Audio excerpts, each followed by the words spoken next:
business dealings, Rockefeller made sure to get the better end of the bargain. He would donate his great wealth to the creation of public institutions, but those institutions would be used to bend society to his will. As every would-be ruler throughout history has realized, society has to be transformed from the ground up. Americans in the 19th century still prized education and intellectual pursuits, with the 1840 census finding unsurprisingly that the United States, a nation that had been mobilized by tracts like Thomas Paine's remarkably popular Common Sense, was a nation of readers with a remarkable 93% to 100% literacy rate. Before the first compulsory schooling laws in Massachusetts in 1852, education was private and decentralized, and as a result classical education, including study of Greek and Latin and a solid grounding in history and science, was widespread. But a nation of individuals who could think for themselves was anathema to the monopolists.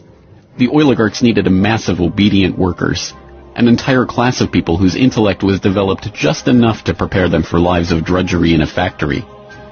Into the midst stepped John D. Rockefeller with his first great act of public charity, the establishment of the University of Chicago.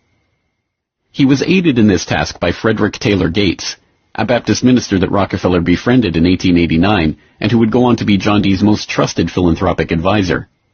Gates would go on to write a short tract, The Country School of Tomorrow, that laid out the Rockefeller plan for education. In our dream, we have limitless resources, and the people yield themselves with perfect docility to our molding hand. The present educational conventions fade from our minds, and, unhampered by tradition, we work our own goodwill upon a grateful and responsive folk. We shall not try to make these people or any of their children into philosophers, or men of learning or science. We are not to raise up from among them authors, orators, poets, or men of letters.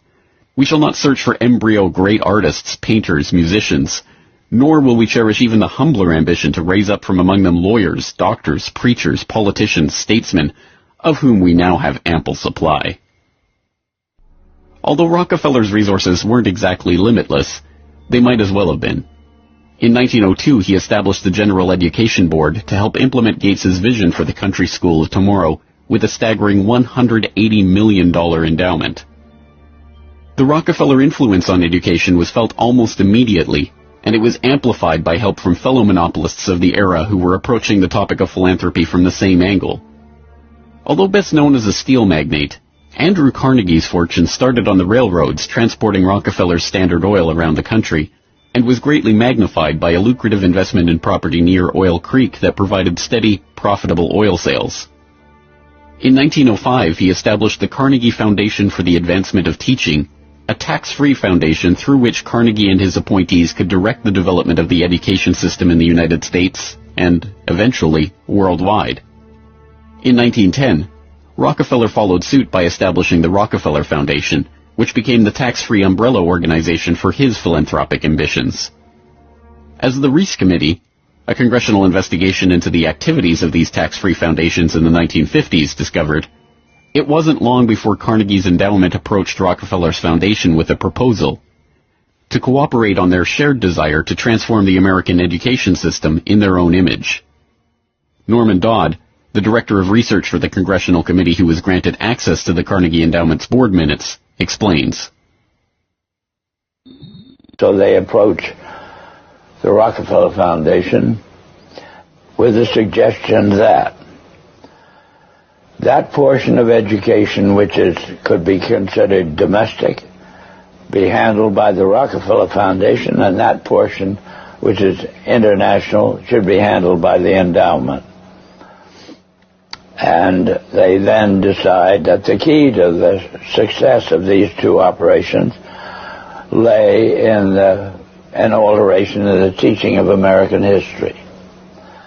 So they approach four of the then most prominent teachers of American history in the country, people like Charles and Mary Bird, and their suggestion to them is, will they alter the manner in which they present this subject, and they get turned down flat. So they then decide that it is necessary for them to do, as they say, build our own stable of historians. And then they approach the Guggenheim Foundation, which specializes in fellowships, and say, when we find young men in the process of studying for doctorates in the field of American history, and we feel that they are the right caliber, will you grant them fellowships on our say-so? And the answer is yes. So under that condition, eventually they assemble 20. And they take this 20 potential teachers of American history to London, and there they're briefed into what is expected of them when, as and if they secure appointments in keeping with the doctorates they will have earned. And that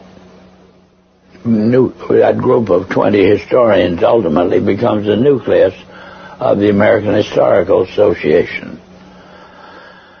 And then toward the end of the 1920s, the endowment grants to the American Historical Association $400,000 for a study of our history in a manner which points to what can this country can it look forward to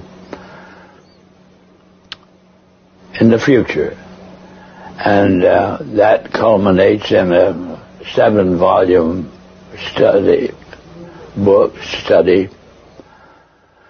the last volume of which is, of course, in essence a summary of the contents of the other 6.